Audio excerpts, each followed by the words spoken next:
Either you sign this resignation letter or your employment ends right now. Those were the precise words spoken to me. After dedicating 21 years of service, I was given just half an hour to make a decision. I opted to resign, but submitted my own carefully worded letter, a single sentence crafted with care.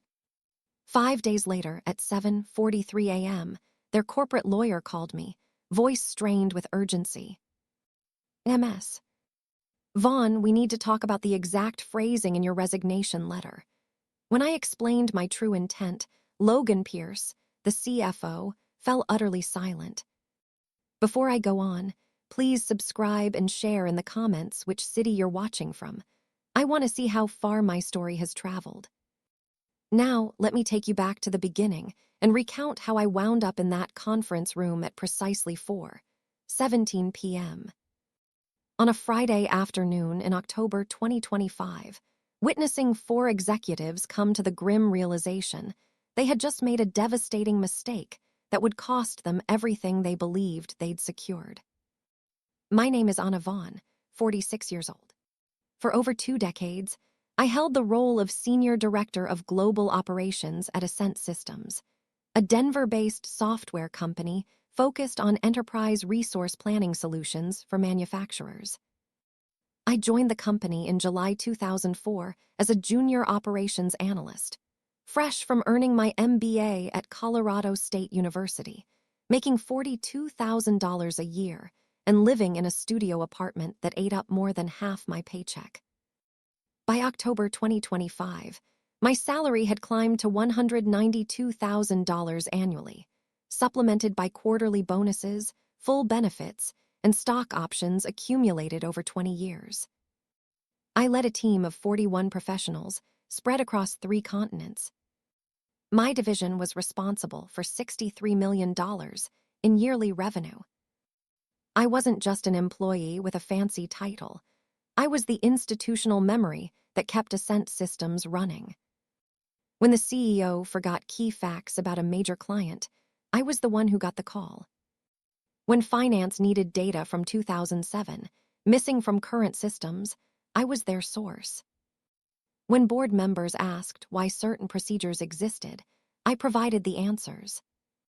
My email history spanned 21 years, meticulously archived.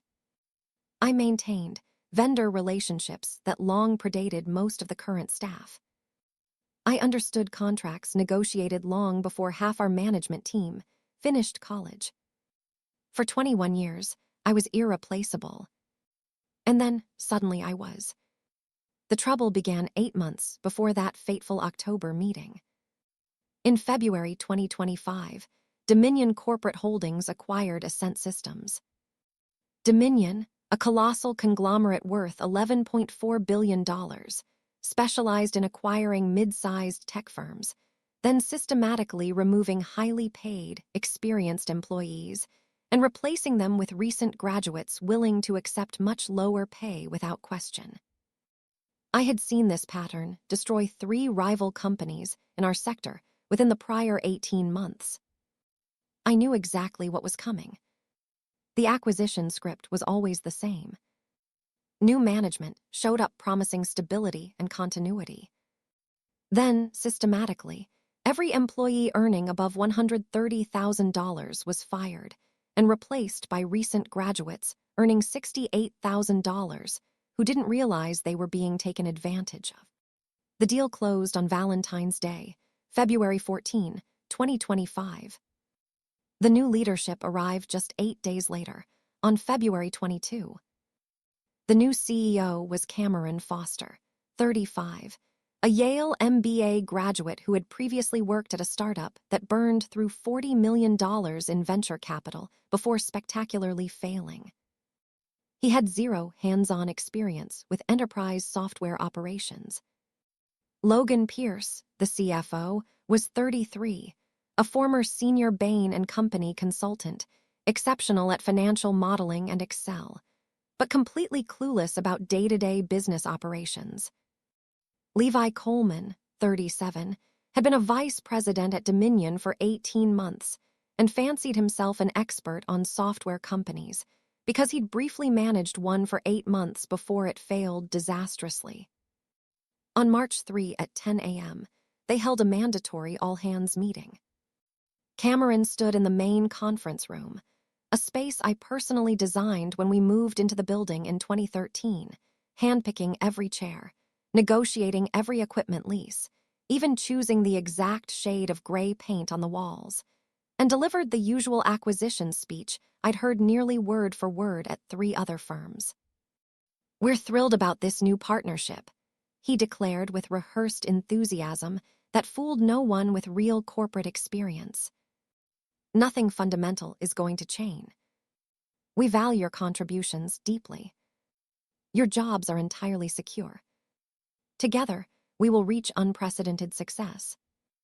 Dominion acquired Ascent Systems because of the exceptional talent here, and we're committed to preserving that culture and expertise.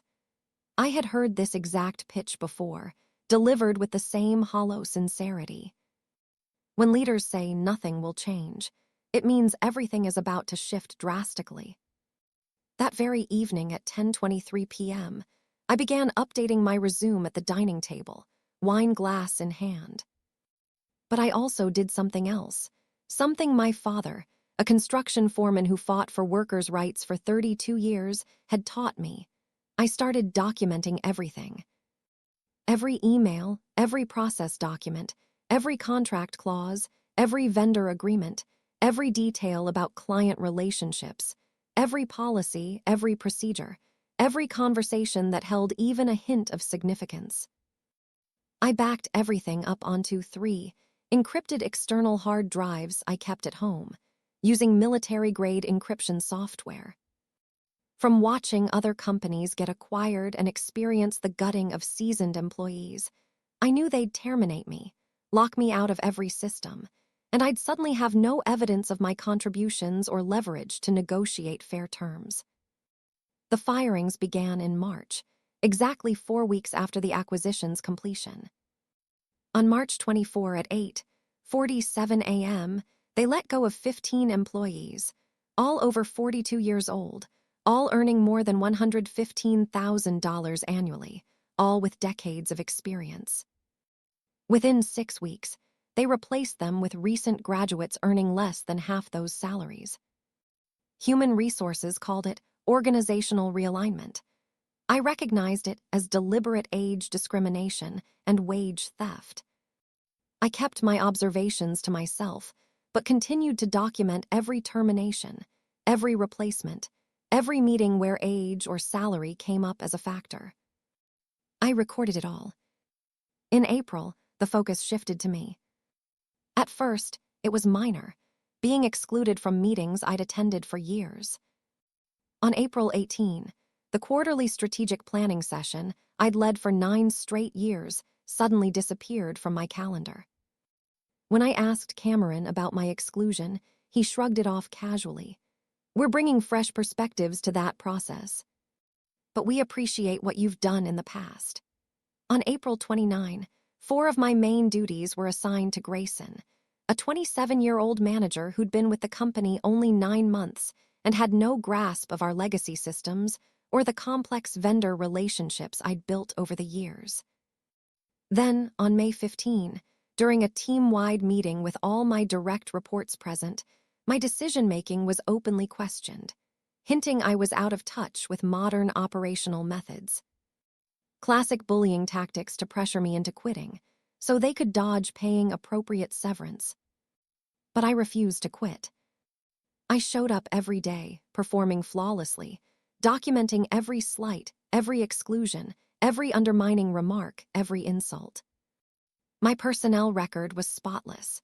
21 years of excellent evaluations, no disciplinary notes, multiple awards including Operations Excellence in 2017, Leadership Innovation in 2019, and the Distinguished Service Award in 2022. They had no grounds for termination, and they knew it. On June 27, they tried a new approach. Logan summoned me to his office at 4:45 p.m. On a Friday, a terrible omen. He said, "Anna, We're restructuring operations to align with Dominion's global framework. We're eliminating your current role and creating a new one. Senior Operations Coordinator. You're welcome to apply, but the salary is much lower, $94,000 annually. I'd been earning $192,000 plus bonuses. This was a $98,000 pay, cut for essentially the same responsibilities, with a slightly changed title. It was textbook constructive dismissal, disguised as a corporate restructuring. I smiled politely and said, "I'll need some time to think about it." Then I went straight home and called Elizabeth Hartman, the employment lawyer I hired in April when the warning signs became impossible to ignore. Elizabeth brought nearly 3 decades of expertise in employment law, focusing especially on wrongful termination cases tied to age discrimination. She had defended over 180 employees against large corporations, boasting an 81% success rate. Her fee was $450 per hour, and I had already paid her $4,050 for 9 sessions. When I explained my situation, Elizabeth said, "They're trying to push you out."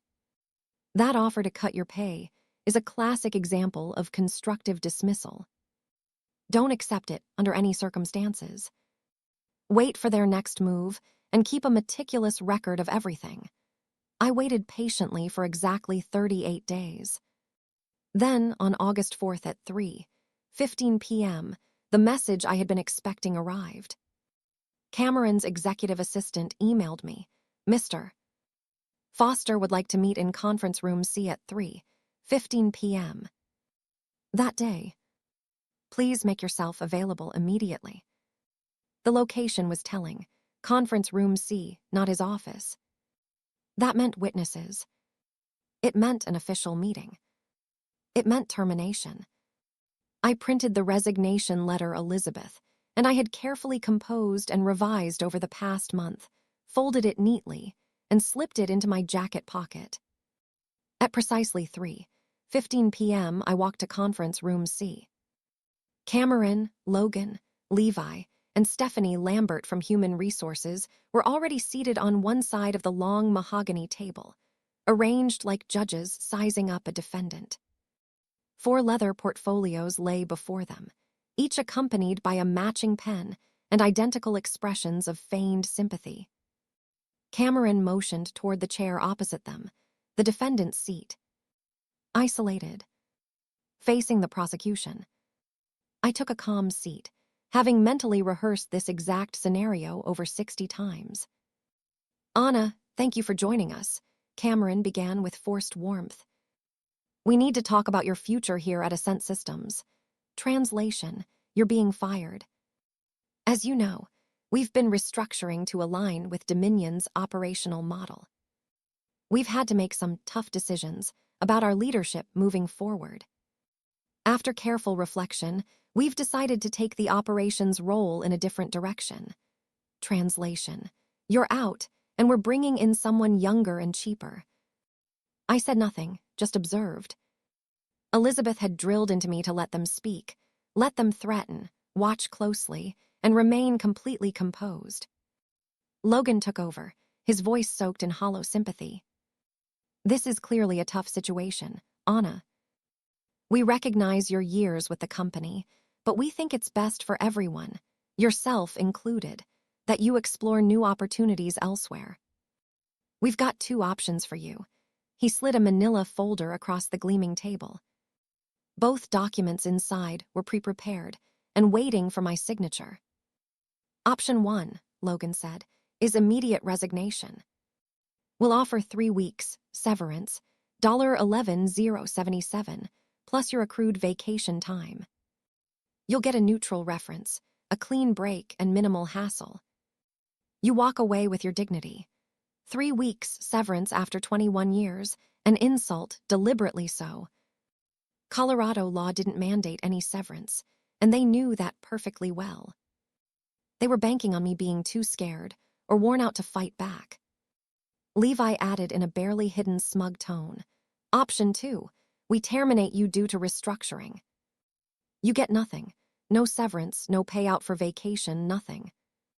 We'll mark your file to reflect redundancy, which won't exactly help your chances finding future employment. A threat. Blunt and clumsy, but a threat nonetheless. They were saying, accept the paltry offer or we'll make your job search much harder. I opened the folder.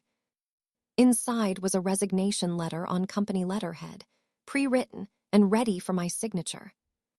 It read, I, Anna Vaughn, hereby resign as Senior Director of Global Operations at Ascent Systems, effective immediately. I acknowledge receipt of 3 weeks, severance and accrued vacation as final settlement. I release Ascent Systems and Dominion Corporate Holdings from any claims related to my employment or termination. It was a trap. Signing meant forfeiting any legal rights to pursue claims for age discrimination, constructive dismissal, or wrongful termination, all for $11,077. I looked at the 4 of them. They looked confident, certain they had me cornered with no way out. Cameron checked his watch, probably with dinner plans at 6. Logan smirked, clearly reveling in his perceived authority. Levi leaned back, acting as though the meeting was already wrapped and he'd won. I thought of my father, a construction foreman who fought for workers' rights for 32 years against enormous odds. When I was 15 and got my first retail job, he taught me one key lesson: never sign anything without reading it 3 times. And never let people in fancy suits intimidate you just because of their titles. You have rights. Know them. Use them. I'll resign, I said evenly. Their faces brightened instantly. Cameron even smiled broadly. Excellent choice, Anna. Very professional. If you could just sign here. I'll write my own resignation letter, I interrupted. Their smiles faltered.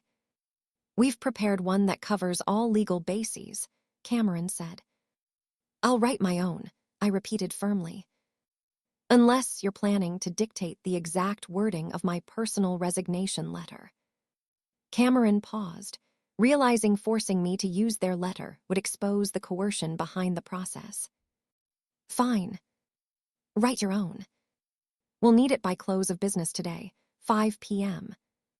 You'll have it in an hour, I said, standing. I left conference room C at 3:37 p.m., leaving behind their prepared documents, pens, and hollow triumph. Back in my office, I locked the door and opened my laptop. I'd actually drafted my resignation letter 4 weeks earlier during a sleepless night, knowing this moment was coming. Elizabeth's expert help had shaped every word, comma, and legal nuance during 6 hours on a video call.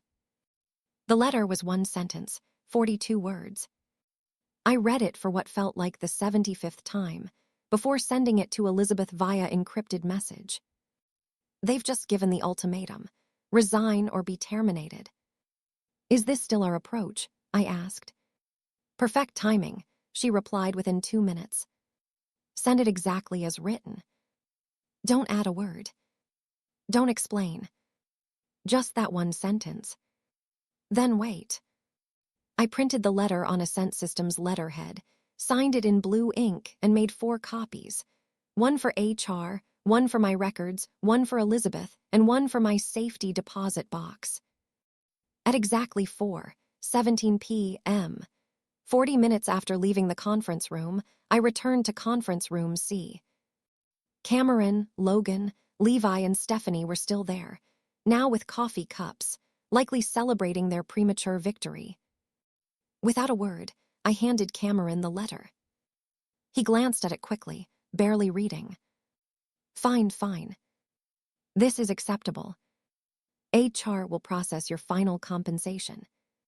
I'll need all severance details in writing. Interrupting, I added, including exact amounts, payment schedule, and specific confirmation of what's included. Logan rolled his eyes in the condescending way younger executives do when dealing with subordinates. 3 weeks' salary. We already told you. $11,077. It'll be in your final paycheck. And my accrued vacation time. I have 142.5 hours. That S included. And my outstanding expense reimbursements. I submitted receipts for $4,287 from the Boston client meeting last month that haven't been processed. Levi replied dismissively, already standing to leave. We'll include everything. You can leave now. HR will contact you about returning your laptop and access credentials. I exited at 4:24 p.m. on August 4th, 2025. Back in my office, I packed my personal items into 3 cardboard boxes. Family photos, my coffee mug from a 2016 conference, a desk plant given by my team for my 20th anniversary, and my favorite fountain pen, a mentor's gift. My phone buzzed with texts from my team asking what happened, but I didn't reply. Elizabeth had been crystal clear. Radio silence until they figure it out. Don't explain. Don't clarify. Don't respond. I drove home at 5:04 p.m., set the boxes down in my living room, poured a glass of wine, and waited. They figured it out 5 days later.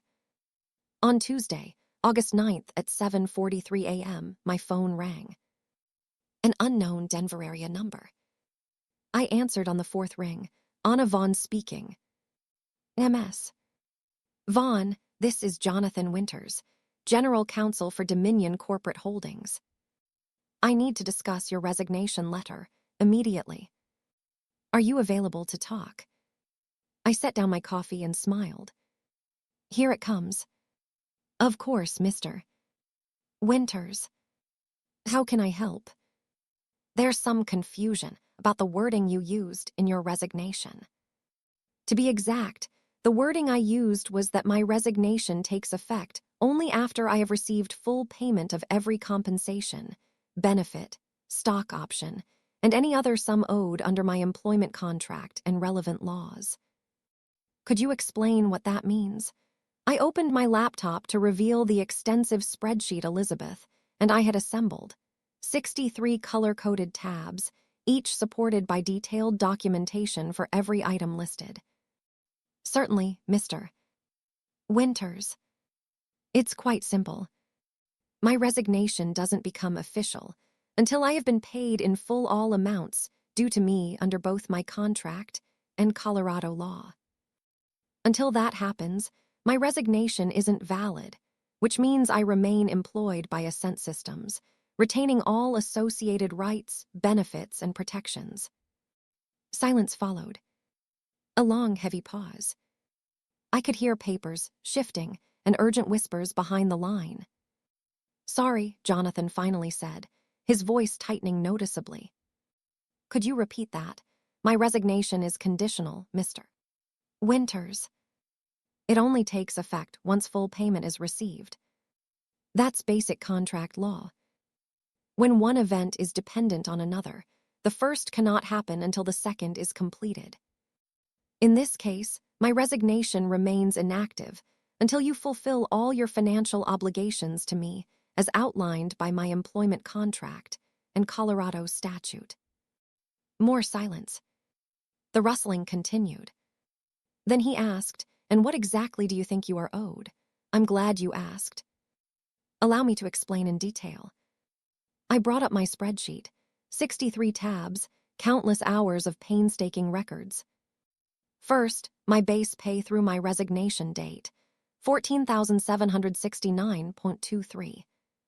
Second, accrued vacation totaling 142.5 hours at my hourly rate of $92.31, amounting to $13,154.18.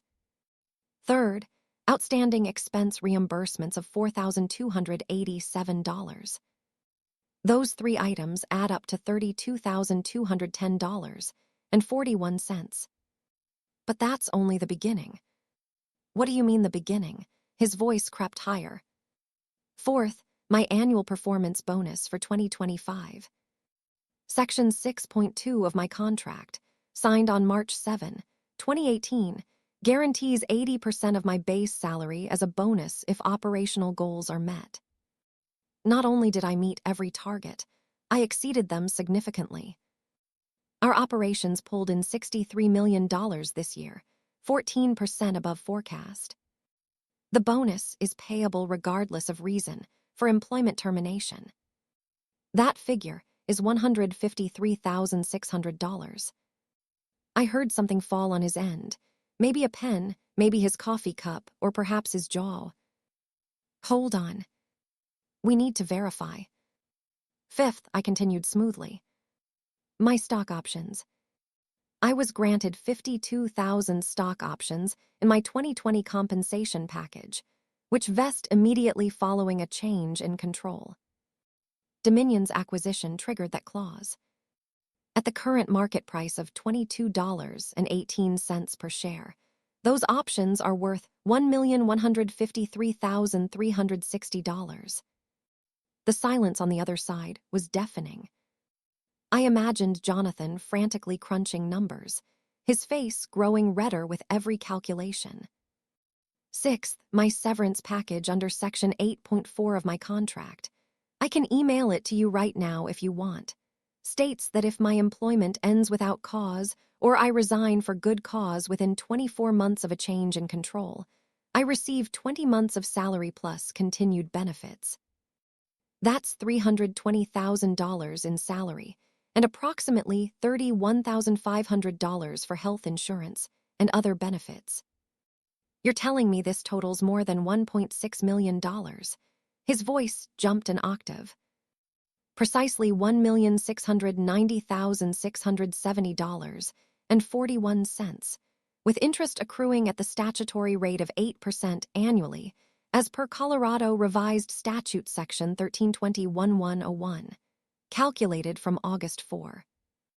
And because my resignation hasn't taken effect yet, I'm still officially employed, which means my salary continues to accrue daily at a rate of $738.46. I'm still on the company health plan, entitled to benefits and protections, including my office, email access, corporate credit card, parking spot, and participation in the 401(k) matching program. This is ridiculous.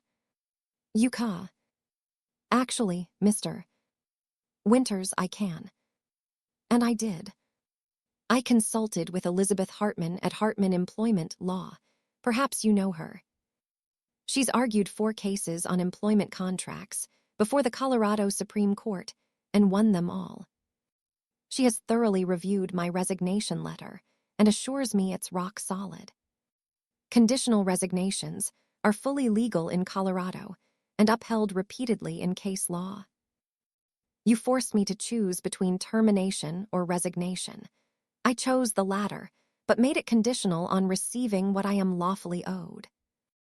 You accepted my resignation without reading it carefully. That's your error, not mine. We'll settle this in court. You certainly should, I said with a smile. Spend 6 figures on lawyers and litigation. Because I possess 21 years of evidence documenting systemic age discrimination, constructive dismissal, and wrongful termination. I have an email from Cameron Foster, dated May 8, explicitly discussing the plan to eliminate costly older employees to reduce expenses.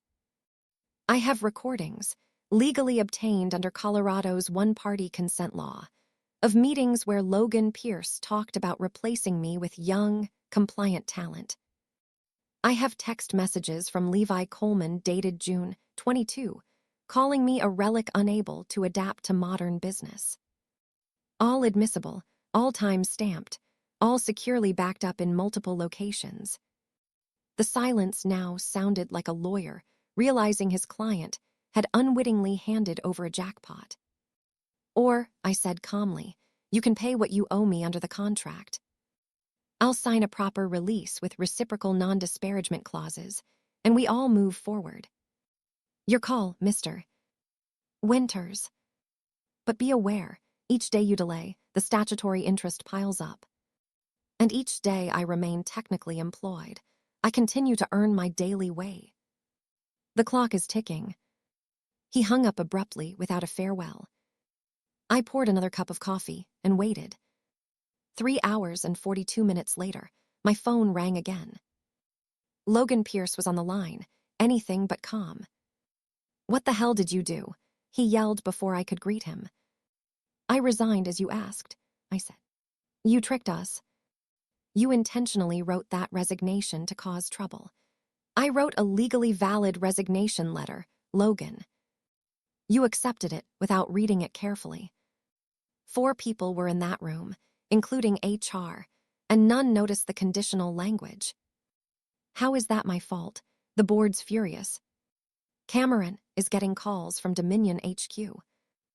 Our CEO in New York wants answers on why we're suddenly liable for $1.6 million to a terminated employee." "I haven't been terminated, Logan." "That's exactly the point. I'm still employed because my resignation hasn't taken effect. We're not paying a dime of that bonus or those stock options." "Then don't pay me," I said smoothly. "Keep me on payroll at $14,769.23 per pay period. Keep me on health insurance at $2,625 monthly. Let me keep accruing 401(k) matches. And restore my office access, since I'm still an active employee. And my email. And my corporate credit card. Also, since my duties have been reassigned, I'm effectively being paid to do nothing, which I'm perfectly fine with. I can wait as long as you want." He was sputtering, struggling to form a coherent sentence. "This is who I'm going to sue you for." "For what, Logan?" "Writing a resignation letter, using conditional language in a legal document, knowing my rights under my contract. Good luck with that suit. Meanwhile, I've filed an EEOC charge for age discrimination. I have proof of 23 employees over 40 being replaced by younger, less expensive workers. Emails and recordings show discriminatory intent. The investigation could drag on for months, maybe years. And every day you prolong this, I gather more documentation and increase the potential damages." He hung up. 28 minutes later, my work email was reactivated. Someone in it had panicked and restored my access, probably because legal counsel warned them that locking me out could cause more legal trouble given my technical continued employment. I logged in and found an email chain involving Cameron, Logan, Levi, Jonathan Winters, and 4 Dominion corporate attorneys. The subject was urgent. Vaughn resignation issue legal exposure. They'd forwarded my resignation letter to 6 employment law firms. All 6 confirmed that conditional resignations are legally valid and enforceable, and that this was an extremely costly oversight. One lawyer's response was especially satisfying. "You accepted a conditional resignation without realizing it was conditional." She's right on all counts. The bonus, the options, the severance. You're liable for the entire sum unless you want to risk litigation and potentially even larger damages for age discrimination and wrongful termination. My firm advice: settle immediately. Jonathan Winters called me again at 6:18 p.m. MS. "Vaughn, Dominion would like to discuss a prompt and amicable settlement to resolve this matter." "I'm listening. We're prepared to offer you $950,000 as full and final settlement of all claims. That includes everything: salary, vacation, expenses, bonus, options, severance. Take it or leave it." "I'll leave it. Thanks anyway. As I explained, you owe me $1,690,670.41 minimum under my contract. If you don't pay, I remain employed indefinitely and file suit. Discovery will be fascinating. I have 21 years of internal records. MS. Fawn, be reasonable."